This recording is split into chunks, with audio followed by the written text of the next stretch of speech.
Adashmasam 90-95% bolalarning uydagilari PUBG o'ynashiga yoki uni ustida kontent qilishiga qarshi bo'lar ekan. Shaxsan meniki ham. Hech qaysi ota-ona buni yomon bo'lsin deb qilmaydi, lekin PUBG haqidagi fikrlari juda yomon. Ba'zi bir PUBG ga osiladigan blogerlarning gapini deb uydagilarni ko'ziga ham PUBG yomon ko'rinib qoladi. Xuddi shunday PUBG juda yomon narsa. PUBGchilar yomon. Chunki biz kechasi ko'chama-ko'cha bezorlik qilib yurmaymiz-da. PUBG o'ynaymiz. Vaqtimizni qayoqdagi yo'q odamlarga qo'shilib sarflamaymiz-da. PUBG o'ynaymiz.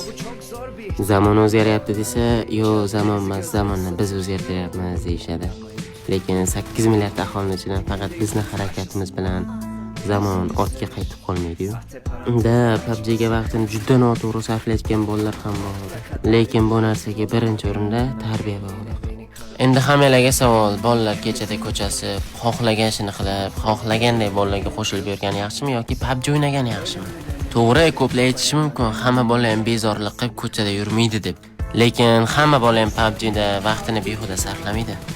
Oddiy misol qilib aytaman, kontent qilayotgan PUBG blogerlar o'qituvchilardan kamida 2-3 barobar ziyod pul topadi.